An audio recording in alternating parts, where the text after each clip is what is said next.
Liquid solution और इससे related क्या है रॉड्स लॉ।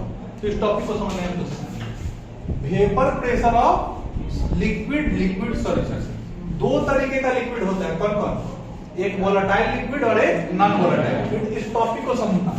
एक होता है volatile substance. Volatile substance, volatile substance किसको बोलते हैं बाबू? हाँ बोलो। जो कन्वर्ट हो जाए वेपर में तो कम लोग कन्वर्ट करवा देते हैं आसानी से, जो वेपर में कन्वर्ट नहीं। A substance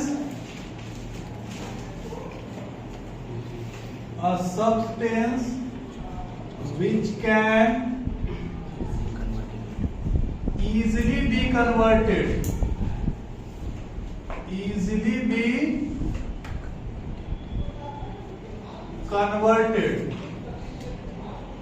into vapor is known as volatile substance। एक ऐसा सब्सटेंस जो वेपर में आसानी से कन्वर्ट कर सकता है, उसको क्या बोलते हैं? Volatile substance. जैसे पेट्रोल, डीजल, कीटोन मतलब एसीटोन, फिर उसके बाद वाटर, है ना, फिर आपका कैम्फर, नैप्थलीन, एंथ्रासीन, ये सारा जो होता है, या अमोनियम क्लोराइड, ये सब ऐसा सब्सटेंस है जो आसानी से वेपर में कन्वर्ट कर सकता है। कैसा सब्सटेंस? वोलेटाइल। और दूसरा आता है non volatile substance.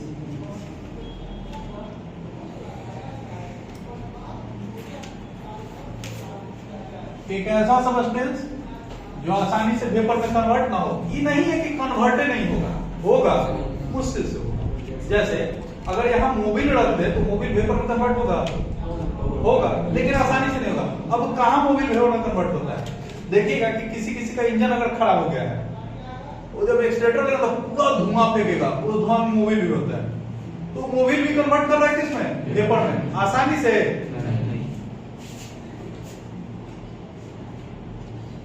A substance which can't be easily converted into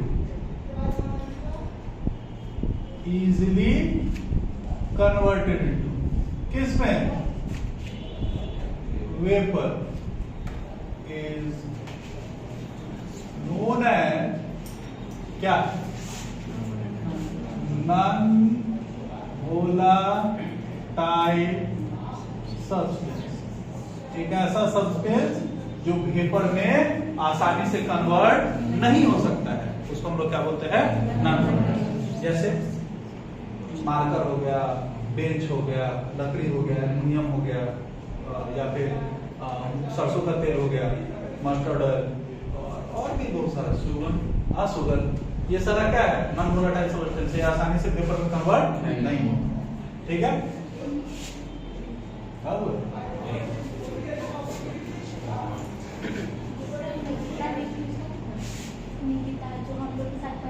phone नहीं उठाया उसका। Let A and B two volatile liquids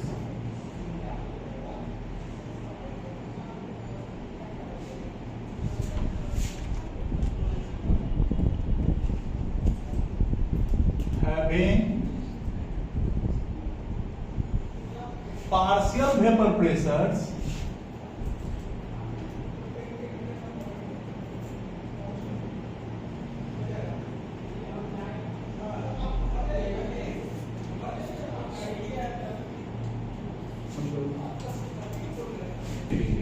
मतलब समझाओ। यह एक टॉपिक है partial. What is the meaning of partial? आधा अधूरा। वेपर प्रेशर का मतलब तो समझा ही दिए थे, तो समझाबो नहीं करेंगे। बोले तो पूरा बोर्डवा पढ़ाना पड़ेगा।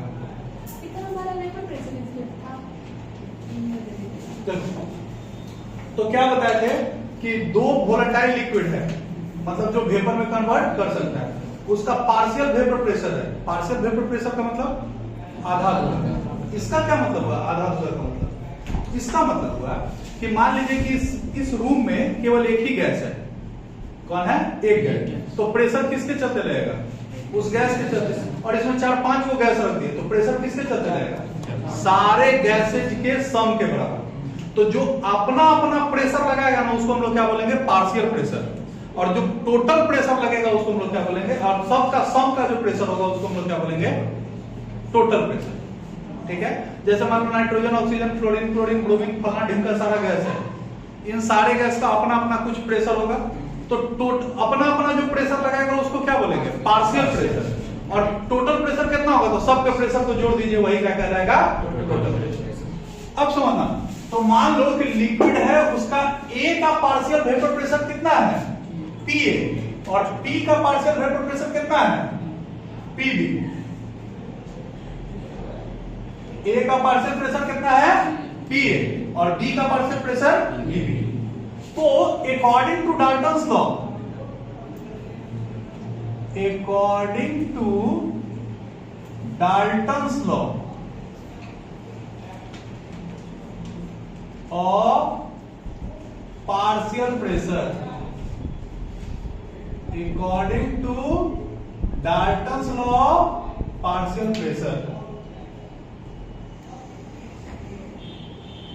total pressure, total partial pressure, sorry, total pressure is equal to partial pressure of a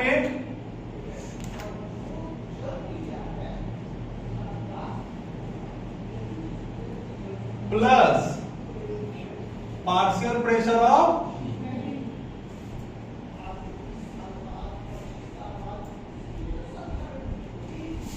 इसका कंसेप्ट समझना। मान लो भाई कि एक काची है, कंटेनर है, इसको क्या कर दिए? क्लोज कर दिए। क्यों? क्योंकि ओपन कंटेनर रखने पे प्रेशर नहीं लगेगा। बताते ना कि सारा का सारा लिक्विड क्या होगा? वेपर में टूट जाएगा। इसके लिए इस कंटेनर को क्या करना पड़ेगा? क्लोज करना पड़ेगा। मान लो कि इसमें दो तरीके का लिक्विड है। क्या तरीके का?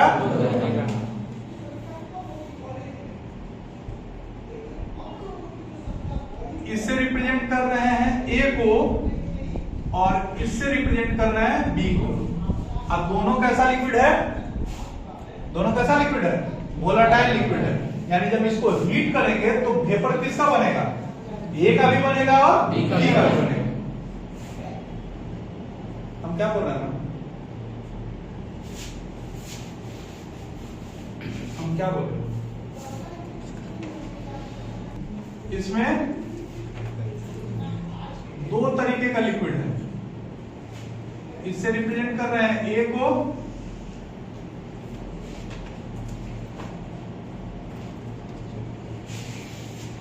और इससे रिप्रेजेंट कर रहे हैं बी को।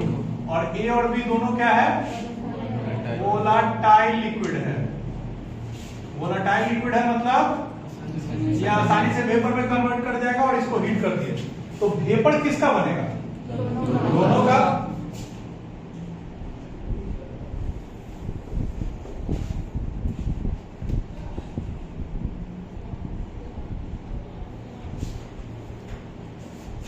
Vapours of A and B दोनों। तो प्रेशर जो लगाएगा वो ए लगाएगा कि बी लगाएगा? दोनों लगाएगा। यानी पी टोटल जो होगा बच्चा वो कितना होगा? पी ए प्लस डाल्टन साहब का काम खत्म कि प्रेशर टोटल कितना लगेगा? पी ए और पी बी। अब हमको एक बात बताओ कि पीए का वैल्यू कितना? पता ही नहीं है। पीवी का वैल्यू पता ही नहीं है। तब क्या हुआ कि रॉल्ट साहब है और रॉल्ट साहब क्या बताते हैं कि अगर आपको पार्शियल वेपर प्रेशर निकालना है, क्या निकालना है? किसका? किसका? इधर से दिखेगा नहीं। पार्शियल वेपर प्रेशर निकालना है, पी टोटल, पी और पीवी का वैल्यू निकालना है, तो मोल फ्रैक्शन के टर्म में कैसे निकालिएगा? किसके टर्म में? मोल फ्रैक्शन के टर्म में। किसके टर्म में? किसका वैल्यू निकलेगा? पीए और पीवी। तो मान लो कि अगर ए है कोई लिक्विड या ए है कोई कंपोनेंट सबस्टेंस, तो उसका नंबर ऑफ मोल पता होना चाहिए। नंबर ऑफ मोल कैसे पता चलेगा? गिवन मास अगर आपको पता है, डिवाइड कर देंगे उसके मोलर मास से, तो नंबर ऑफ मोल पता चल जाएगा ए का। नंबर ऑफ मोल बी का कैसे पता चलेगा? Given mass by molar mass. और जब number of mole of A और number of mole of B पता है, तो मोल फ्रैक्शन ऑफ ए कैसे निकलेगा? एक काई ए बराबर Na by Na plus Nb और काई बी बराबर Nb by Na plus Nb। तो वहां से मोल फ्रैक्शन ऑफ ए और मोल फ्रैक्शन ऑफ बी, यानी अगर मेरे पास मास है, क्या है? तो हम उससे क्या निकाल सकते हैं? मोल फ्रैक्शन निकाल सकते हैं, क्योंकि अगर वो सबस्टेंस हमको पता है तो उसका मोलर मास तो निकल ही जाएगा। तो अगर गिवन मास अगर हमको पता है, तो उससे हमको क्या पता चल जाएगा? उसका मोल फ्रैक्शन पता चल जाएगा। क्या पता चल जाएगा? यही बात बताए थे कौन? रॉड साहब, François Louis Raoult, François Marie Louis Raoult, नामों गजब। क्या बोले? इस बात को बताने के लिए, पार्शियल प्रेशर को बताने के लिए एक टर्म आता है, इसको हम लोग बोलते हैं क्या? मोल फ्रैक्शन के टर्म में। इसको समझाने के लिए एक लॉ आता है, इसी को हम लोग क्या बोलते हैं? Rods law. क्या बोलते हैं? The partial vapour pressure, the partial vapour pressure of A and B can be produced या can be given in term of mole fraction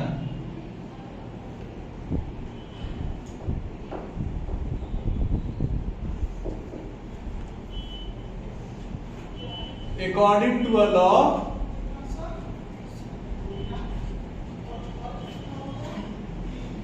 known as, कौन सा लॉ? Rods law.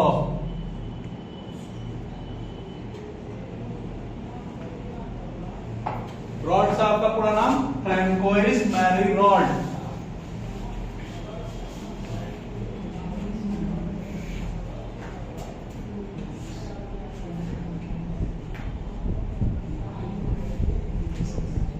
ठीक है, ये क्या लॉ दिए? ये लॉ क्या है? Rods law.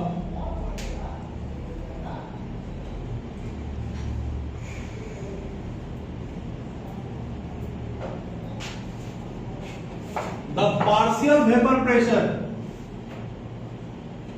The partial vapour pressure of a liquid is directly proportional to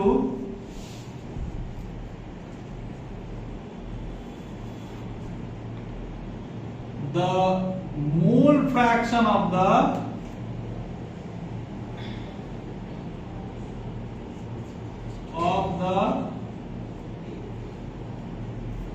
liquid. ये क्या कहता है कि मान लो कि Pa है और इसका मोल फ्रैक्शन कितना है? 1 से, या काई ए। मोल फ्रैक्शन किसके है? काई ए के डायरेक्टली प्रोपोर्शनल।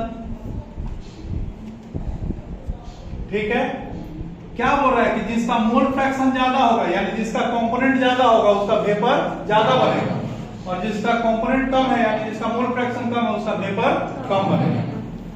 ठीक है, अब देखो एगो प्रोपोर्शनैलिटी का साइन डालना पड़ेगा ना, K इंटू, अभी कंसेप्ट खत्म नहीं हुआ है, ध्यान दीजिएगा।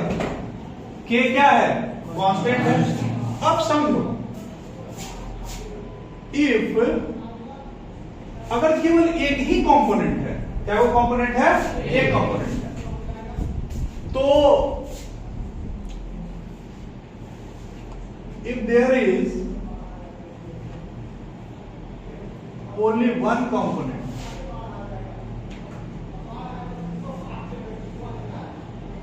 अगर मान लो बाबू कि कोई एक ही कंपोनेंट, तो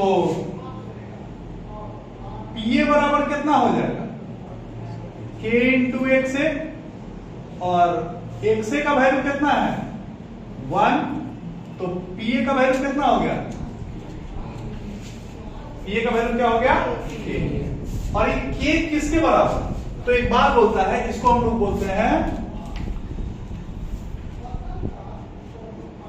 P नॉट ए के बराबर। किसके बराबर? अभी P नॉट ए क्या है?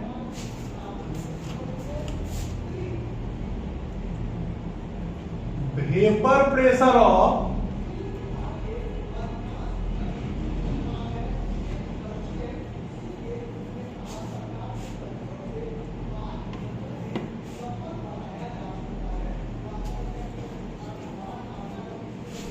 Vapour pressure of pure solvent A, मतलब जब केवल ए रहा होगा उस समय जो वेपर प्रेशर बनेगा उसी को हम लोग क्या बोलेंगे?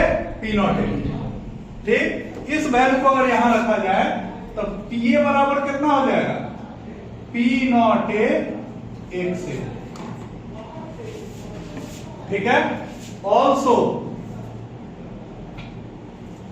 पीवी बराबर पीवी डायरेक्टली प्रोपोर्शनल टू किसके? एक्सवी के, तो पीवी बराबर P नॉट बी एक्स।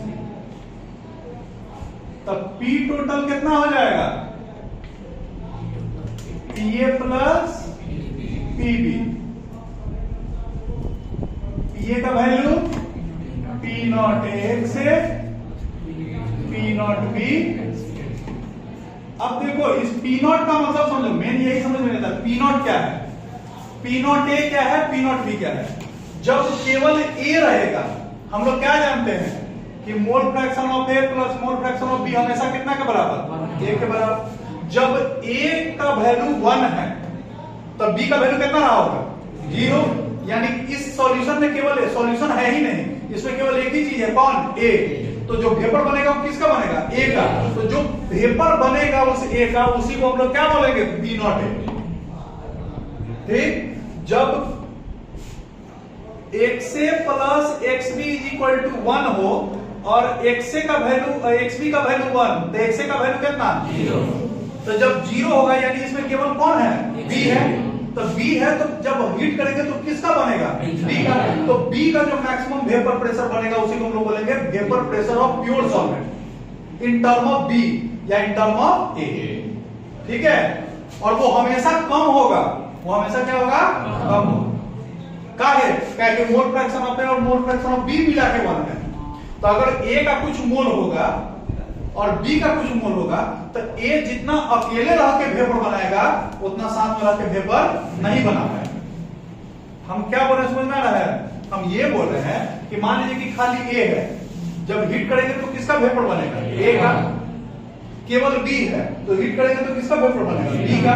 लेकिन A और B दोनों मिला दिया जाए तो जब वेपर बनाएंगे तो किसका बनेगा? A का कुछ, B का कुछ, क्योंकि अब जो एनर्जी जा रहा है वो केवल A के पास ही नहीं जा रहा है, वो B के पास भी जा रहा है।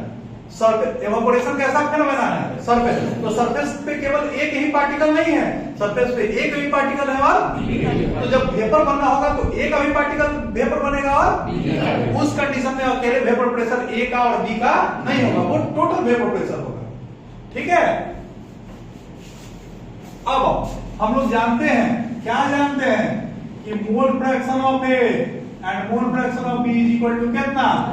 तो XA is equal to 1 minus XB और XB is equal to 1 minus.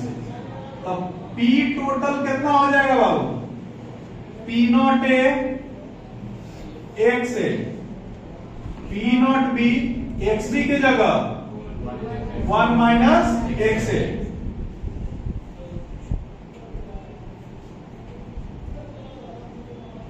गुना करेंगे तो PB हो जाएगा माइनस P नॉट बी 1 से, P टोटल कितना हो जाएगा? P नॉट ए 1 से माइनस P नॉट बी 1 से plus P naught B. P total कितना हो जाना है? 1 से common P naught A minus P naught B plus,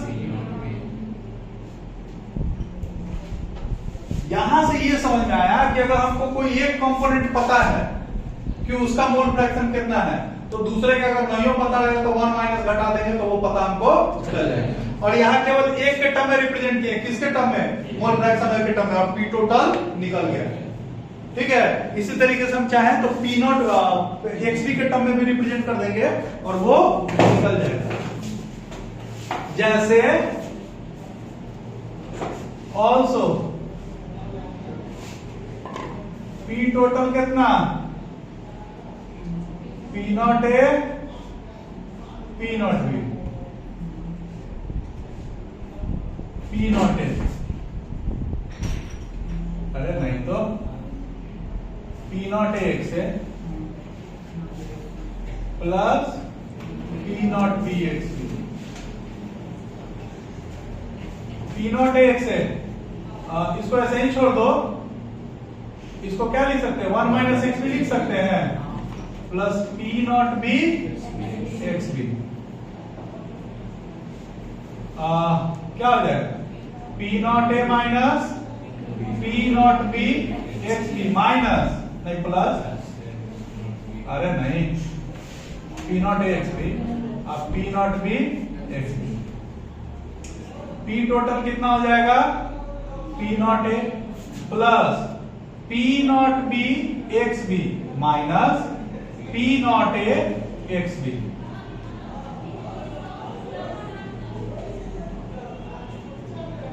इसमें से क्या कॉमन निकलना है? एक्स बी, क्या निकल जाएगा? P naught B minus P not. ठीक है, यही कहता है रॉड्स लॉ। रॉड्स लॉ क्या खत्म हो गया? यही खत्म हो गया। रॉड्स लॉ क्या कहता है कि अगर किसी सॉल्यूशन में 2 या 3 कंपोनेंट है तो जिस कंपोनेंट का अमाउंट क्या रहेगा? ज्यादा, उसका वेपर प्रेशर भी क्या बनेगा? ज्यादा। और जिस कंपोनेंट का अमाउंट रहेगा कम, उसका वेपर प्रेशर बनेगा कम।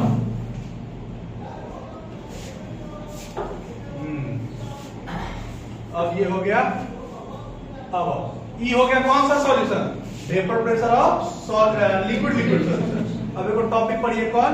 Vapour pressure of solid liquid solution.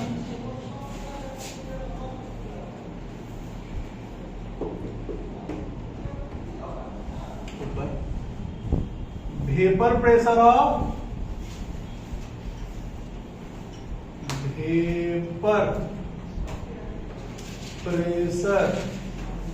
Of solid liquid solution.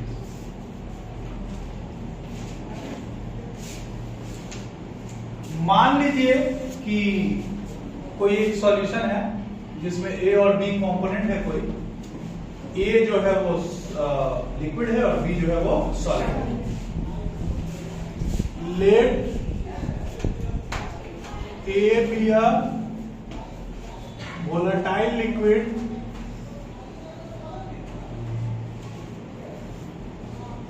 having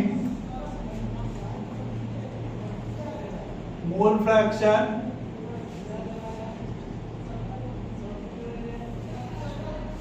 chi A and B be a non-volatile solid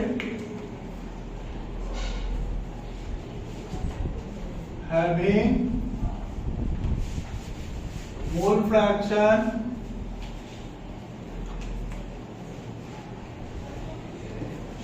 chi A। समझो?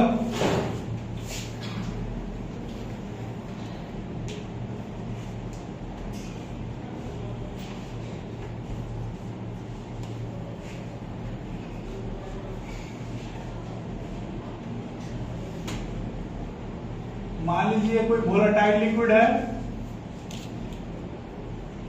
वोलेटाइल लिक्विड में मतलब ये क्या करेगा, वेपर में कन्वर्ट करेगा कि नहीं करेगा? बोलो रे, करेगा।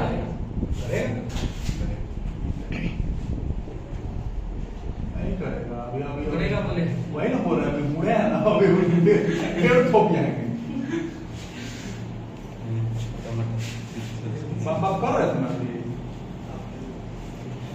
और मान लो कि ये बी से रिप्रेजेंट कर रहे हैं और ये कैसा है, नॉन वोलेटाइल सॉलिड, जो कि यहाँ सॉल्यूट का फंक्शन कर रहा है। क्या कर रहा है?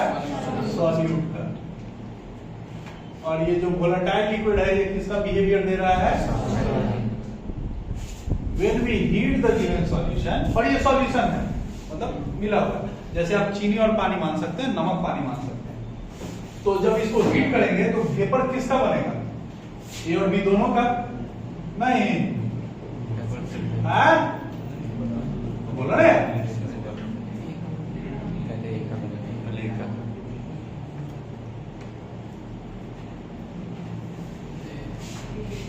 बी का वेपर नहीं बनेगा। क्या नहीं बनेगा?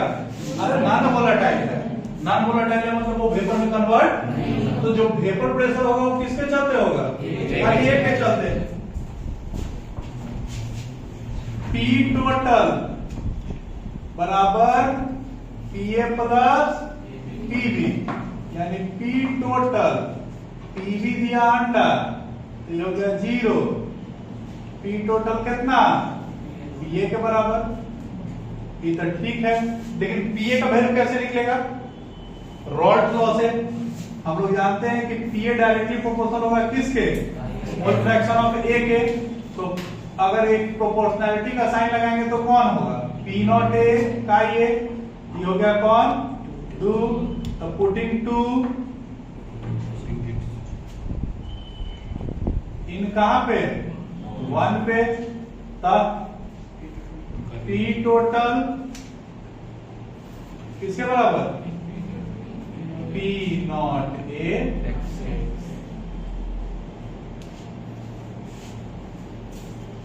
अब समझो ये कहता क्या है? ये कहता है कि अगर किसी टेम्परेचर पे, किसी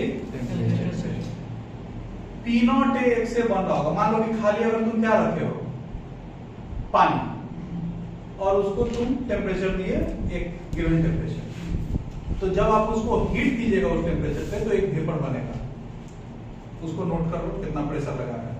अब उसमें चीनी मिला दीजिए और उसको कितना हीट कीजिए उतना ही हीट कीजिए, तो आप देखिएगा जो पहले प्रेशर लग रहा था या जो पहले वेपर बना हुआ था उसके कंपैरिजन में अब वेपर कम बना हुआ है। ठीक है, क्वेश्चन बोलेगा क्यों?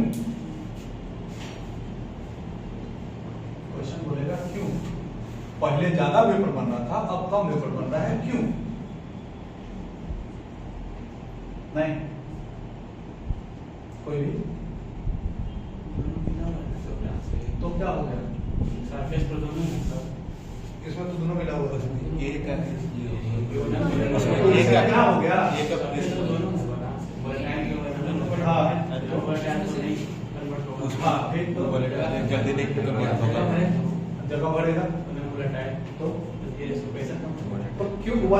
यहाँ तक ठीक है, लेकिन फिर क्यों कम हो जाएगा ये बताओ?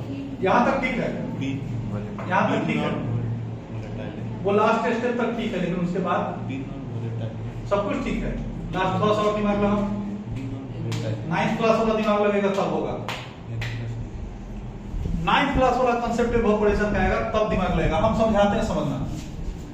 पहले अगर ये नहीं रहा होगा, अगर ये सॉलिड नहीं होता, पहले अगर ये सॉलिड नहीं होता, तो अगर ये पूरा लिक्विड का है तो हम लोग जानते हैं इवेपोरेशन जो सरफेस फिनोमेना, एवं जब भी इवेपोरेशन होगा तो बल्क से अंदर से नहीं होता, वो कहां से होता है? सरफेस से होता है कि नहीं? तो अभी पूरा सरफेस इसके लिए खाली था, समझ लो। पहले पूरा सरफेस कहीं से भी इवेपोरेशन हो सकता था, ठीक है। लेकिन जब इसमें नॉन वोलेटाइल सॉल्यूट आ गया तो इस सरफेस पे कुछ पार्टिकल पे कुछ जगह पे जाके क्या कर लिया होगा? घेर लिया होगा। तो अब एवापोरेशन पहले सरफेस से सब जगह से हो रहा था, लेकिन जहां जहां नॉन वोलेटाइल सॉल्यूट हुआ अब वहां से एवापोरेशन नहीं हो पाएगा। क्यों नहीं हो पाएगा? क्योंकि वहां कैसा है, नॉन वोलेटाइल सॉल्यूट है।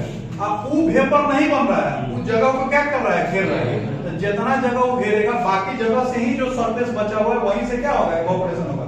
और जितना कम सरफेस बचेगा उतना ही एवापोरेशन कम होगा, और जितना ही एवापोरेशन कम होगा उतना ही वेपर प्रेशर कम बनेगा। यानी जितना ज्यादा आप नॉन वोलेटाइल सॉल्यूट ऐड करते जाइएगा उतना ही वेपर प्रेशर क्या हो जाएगा, कम हो जाएगा। ठीक है, यहां से क्या समझ में आया?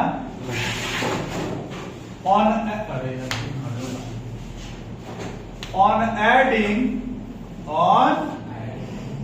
adding a non-volatile solute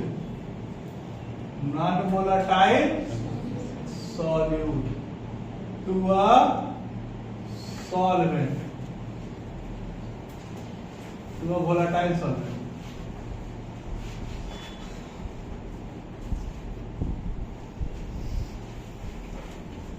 vapour pressure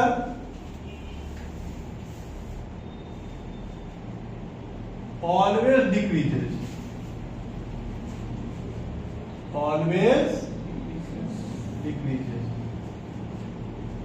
this is according to a law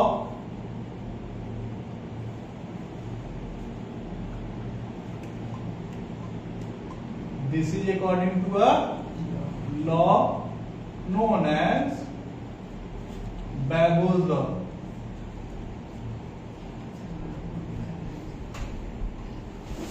ठीक है, जब हम लोग बेबो नहीं है क्या, आंख मुंह से ये सुन के नहीं, वही सुन रहे।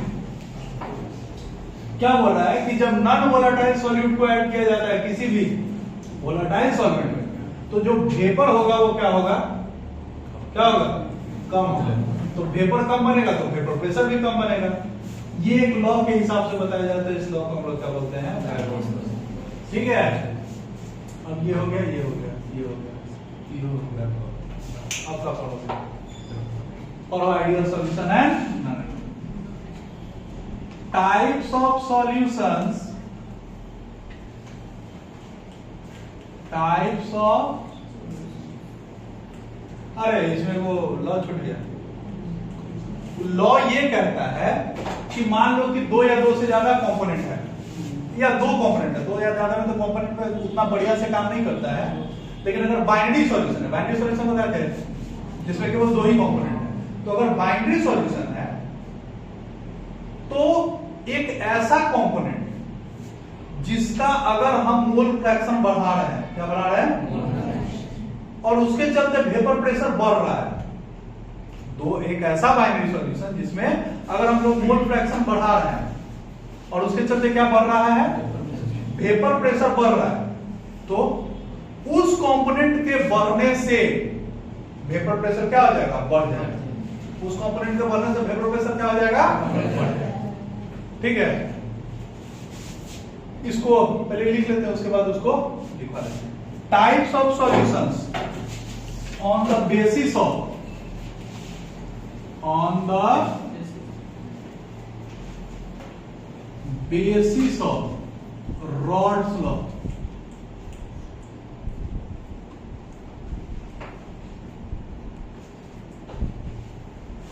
रॉड्स लॉ के बेसिस पे कितने तरीके के सॉल्यूशन, कौन, एक आइडियल सॉल्यूशन और एक नॉन आइडियल। एक होता है आइडियल सॉल्यूशन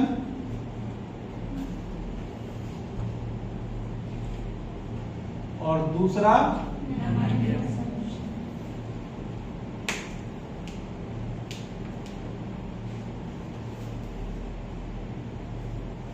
आइडियल। पहला ही है,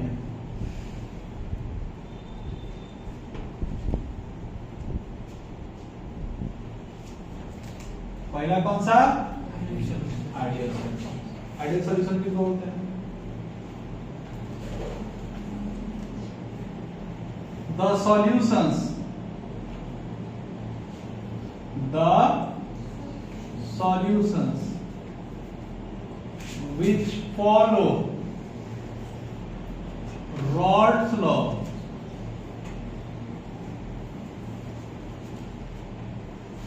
at all concentration and temperature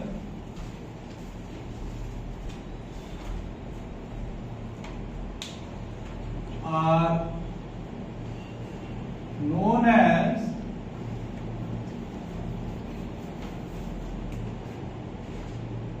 ideal solutions. ऐसे सॉल्यूशंस जो हर टेम्परेचर और कंसंट्रेशन पे किसको फॉलो करे? रॉड्स लॉ को फॉलो करे, उसको हम लोग क्या बोलते हैं? Ideal solution. कौन फॉलो करेगा? कैरेक्टरिस्टिक्स ऑफ आइडियल सॉल्यूशंस, इसी को मेन समझना है। ये वो समझ में आ गया तो नॉन आइडियल भी समझ में आ जाएगा। Characteristics of ideal solutions. पहला, it must follow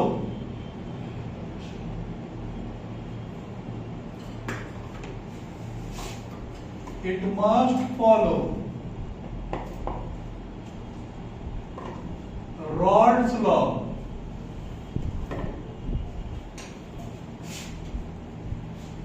at all concentrations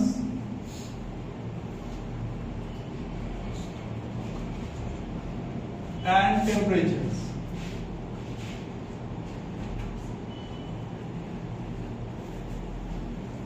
ये हर कंसंट्रेशन और टेम्परेचर पे किसको फॉलो करना चाहिए? रॉड लॉ को फॉलो करना चाहिए।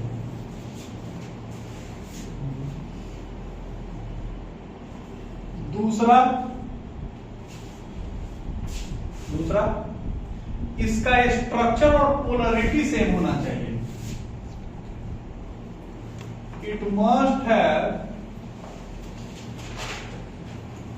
Similar structures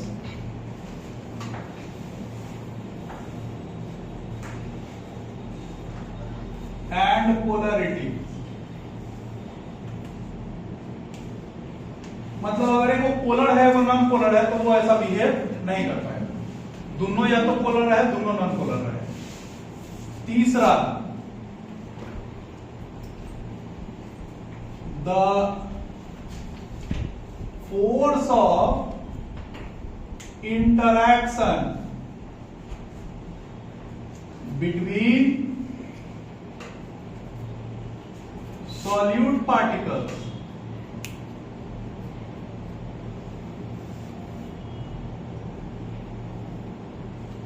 and solvent particles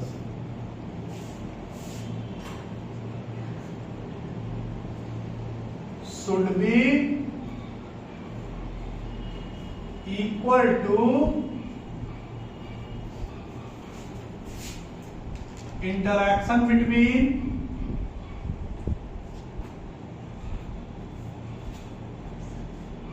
solution particles।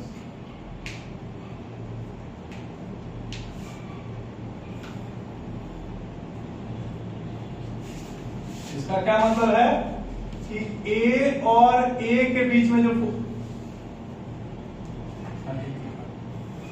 A और A के बीच में जो फोर्स ऑफ इंटरैक्शन लगा है और B और B के बीच में जो फोर्स ऑफ इंटरैक्शन लगा है, ये बराबर होना चाहिए किसके किसके बीच में? A और B के बीच में जो फोर्स ऑफ इंटरैक्शन लगा है उसके बराबर। यानी फोर्स ना कम लगना चाहिए ना पहले से ज्यादा। फोर्स कम ज्यादा लगा तो आइडियल सॉल्यूशन नहीं रहेगा। काहे नहीं रहेगा तो बताएंगे। चौथा, the volume of solution should not change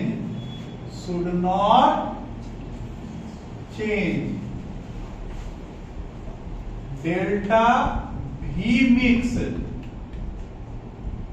is equal to 0। V mix का मतलब volume of mixture, volume of mixture मतलब volume of solute plus volume of solvent किसके बराबर? वॉल्यूम ऑफ सॉल्यूशन के बराबर। मतलब एक एग्जांपल हम देते हैं कि अगर 100 ml पानी में 30 ml शराब मिलाया गया तो हमको कितना सॉल्यूशन मिलना चाहिए था? 130, ना 131 और ना ही 129। समझ आ रहा है? ये कब होगा? जब पहले जितना फोर्स लग रहा था उतना ही फोर्स अभी भी लग रहा है। फोर्स जहां घटा बढ़ा कि वो जो पार्टिकल का जो वॉल्यूम है वो घटेगा बढ़ेगा, फोर्स बढ़ेगा तो वॉल्यूम घटेगा, अब फोर्स घटेगा तो वॉल्यूम बढ़ेगा। तो जब घटेगा बढ़ेगा तो वॉल्यूम भी घटेगा बढ़ेगा, तब वो आइडियल सॉल्यूशन नहीं होगा। ठीक है। पांचवा, there should not be any change in delta H का मतलब एंथैल्पी पढ़ाए थे। इसका ये मतलब हुआ कि जब सॉल्यूशन बनेगा तो ना हीट आना चाहिए ना ही हीट रिलीज करना चाहिए, ना वो हीट उसको देना पड़े ना ही हीट रिलीज करना पड़े। ठीक है, मतलब ये प्रोसेस ना तो एंडोथर्मिक होना चाहिए ना ही एक्सोथर्मिक। उस कंडीशन में ये सॉल्यूशन कैसा कहलाएगा? Ideal solution. क्या कहलाएगा? समझ में आ रहा है? और ये सारा कुछ एक चीज पे डिपेंड करेगा, किसके ऊपर? फोर्स ऑफ अट्रैक्शन के ऊपर। देखो, फोर्स ऑफ अट्रैक्शन अगर ज्यादा हो गया, इसको आगे हम पढ़ाएंगे, तुरंत पढ़ेंगे कि फोर्स ऑफ अट्रैक्शन ज्यादा हो गया तो वॉल्यूम क्या हो जाएगा? कम। अब कॉन्ट्रैक्ट करेगा, जैसे कोई चीज कॉन्ट्रैक्ट करता है वो एनर्जी क्या करता है? रिलीज करता है। ठीक, जैसे ही कोई चीज एक्सपैंड करेगा वो क्या करेगा? एनर्जी अब्सॉर्ब करेगा। तो उस कंडीशन में वॉल्यूम क्या होगा? अप एंड डाउन होगा। तो जब फोर्स बढ़ेगा तो वॉल्यूम चेंज होगा, वॉल्यूम चेंज होगा तो एंथैल्पी चेंज होगा, यानी एनर्जी चेंज होगा। ठीक है। अब ग्राफ ऑफ इसका समझिएगा।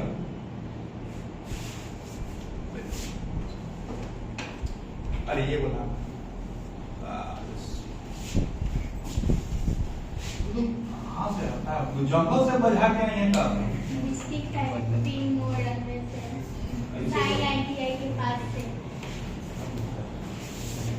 अच्छा, बड़ा घड़ी बोले में लग रहा है। अभी तो आपके यहाँ पढ़ने वहीं से आया ना, सपना से थोड़ी आया। अभी वो मुझे पढ़ा नहीं है, वो घर है। चल रहा है, इसलिए वही इस्तेमाल से चल रहा है। कहते हैं कि मोल फ्रैक्शन ऑफ ए। अरे रुको यार, गजब तुम तो। अब मात्रा रुकेगा। नहीं, क्यों बोले रुको यार? उसे क्या तो बात? ये आपको समझ में थोड़ी आएगा। आप वो बोल रहा है जो इशारा समझता है। Open your mouth. आपसे कोई नहीं जीतेगा। Take the watermelon, cross it, चुप। हो गया, इसे सिलेक्ट से निकाल दिया।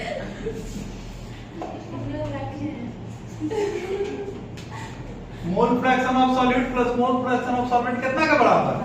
अगर यही हम लोग मोल फ्रैक्शन ऑफ सॉल्यूट मानते हैं ए, मोल फ्रैक्शन ऑफ सॉल्यूट कितना मानते हैं? तो मोल फ्रैक्शन ऑफ सॉल्वेंट कितना होगा? 0। यानी ई जो ग्राफ बन रहा है होगा, इकाची का बन रहा है, ये तब बन रहा है जब केवल ए रहा होगा, क्योंकि वेपर प्रेशर बी तो है ही नहीं है, तो टोटल वेपर प्रेशर किसका बना होगा? ए का। इस कंडीशन में मोल फ्रैक्शन ऑफ ए बराबर 0, तो मोल फ्रैक्शन ऑफ बी बराबर कितना? नहीं, तो जब ए बना होगा ना, तब मान लो कि ए यहां बना, बी नॉट ए का मतलब कब? जब केवल ए ही रहा होगा तब, और जब बी रहा होगा तब।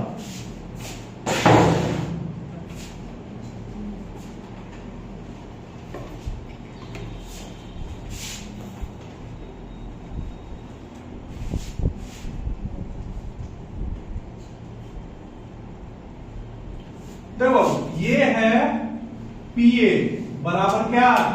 P naught A X A, और ये क्या है? PB. P naught B X B के बराबर। यही आपका आता है पी टोटल किसके बराबर, पी ए प्लस,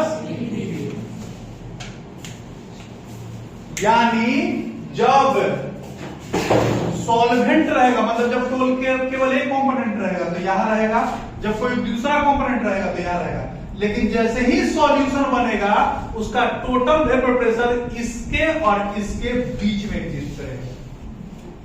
क्या बोल रहे समझ में आ रहा है? यानी जब केवल सॉल्यूट है या केवल कोई एक कंपोनेंट है तो इसका वेपर प्रेशर यहां है, वेपर प्रेशर जब बी है तो केवल वेपर प्रेशर यहां है, लेकिन जब सॉल्यूशन बन गया पी और पीबी को मिला दिया गया तो इसके और इसके बीच में ही कहीं क्या एग्जिस्ट करेगा, vapour pressure of solution exist करेगा। आप लोग 9th में पढ़े होंगे कि graph of a straight line, sorry graph of uniform motion straight line नहीं, आइडियल का ग्राफ कैसा होता है, स्ट्रेट लाइन होता है, स्ट्रेट लाइन के वी फी मी नहीं, कहाँ जाना है, चल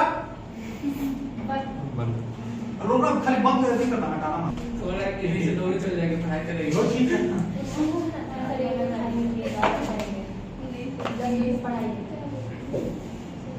आप भरम में जी रहे हैं, हम आप लोग को 10 बजे तक नहीं पढ़ाए हैं।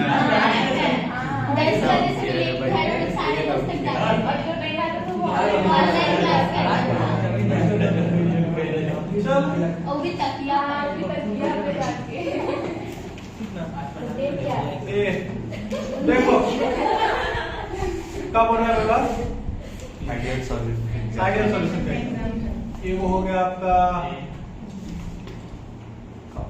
बेंजीन एंड टॉलिन, बेंजीन एंड टॉलिन, और दूसरा normal hexane and normal heptane, normal hexane and normal का है, नहीं करे भाई नॉर्मल है, जब केवल स्ट्रेट लाइन होता है तो उसको क्या बोलते हैं, नॉर्मल। अगर पहला छोड़ के दूसरा पे ब्रांच लगाया हुआ तो क्या बोलते हैं उसको, आइसो, और ऊपर नीचे अगर दोनों ब्रांच लगा तो उसको neo. C chlorobenzene and iodobenzene,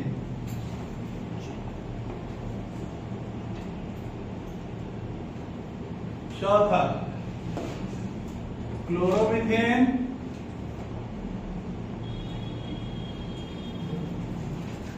and dichloromethane.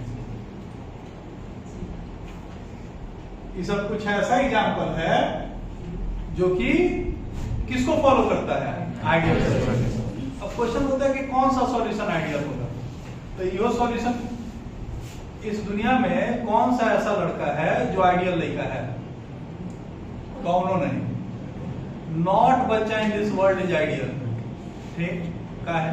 जब गार्जियन सामने होगा तो उसका नजर ऐसा होगा, गार्जियन हटे when a beautiful girl comes, खाली देखने के लिए एक कदम आगे ही है। तो हम लोग का बिहेवियर कब ठीक होता है, जब एक खास पर्टिकुलर समय होता है तब। गार्जियन अगर रहते तो सामने माई बहन करते हो नहीं ना, लेकिन अगर बाबू जी हट करता वो तो साला छोड़ के बाकी को भी बातें नहीं करता, हमारा क्या पता होगा मुंह में करता क्या वो बियाह के लिए ऊपर साला है, ठीक है। तो आइडियल बिहेवियर कब होता है, वो हर जगह संभव नहीं है, कोई एक सॉल्यूशन 100% आइडियल बिहेवियर दे ये संभव नहीं है, किसी खास समय होता है। कब, तो एक ऐसा सॉल्यूशन जिसका कंसंट्रेशन 5% से कम है, एक ऐसा सॉल्यूशन जिसका कंसंट्रेशन वो कैसा बिहेवियर देगा, आइडियल सॉल्यूशन। इसको लिख लीजिए, चालू है क्या?